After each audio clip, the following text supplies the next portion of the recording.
We want to help our community recover from the impact of coronavirus, and that is why we launched the Rebound Kansas City. Tonight, we are highlighting Erik Erazo. He's the coordinator of diversity and engagement for Olathe Schools. He's also a mentor, working towards social justice and unity, one ride at a time.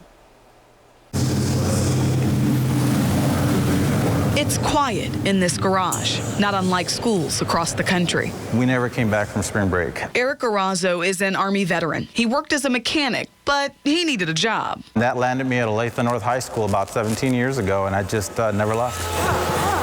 Right away, he noticed something. And there was a lot of kids here that I felt that needed to belong, needed to be a part of something.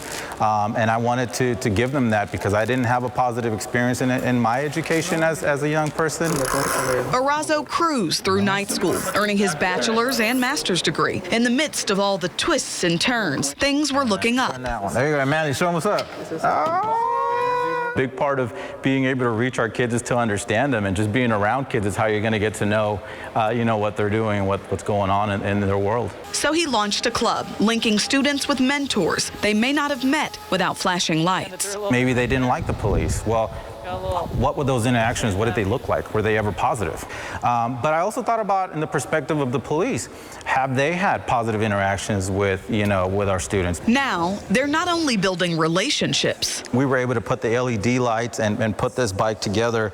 There's even a thin blue light detail here that a lot of people, don't even notice. They're so very detail-oriented. They're building lowrider bikes and a foundation for the future from getting to know one guy behind the badge. A lot of our kids wanted to be police officers after meeting him because they saw him as an individual.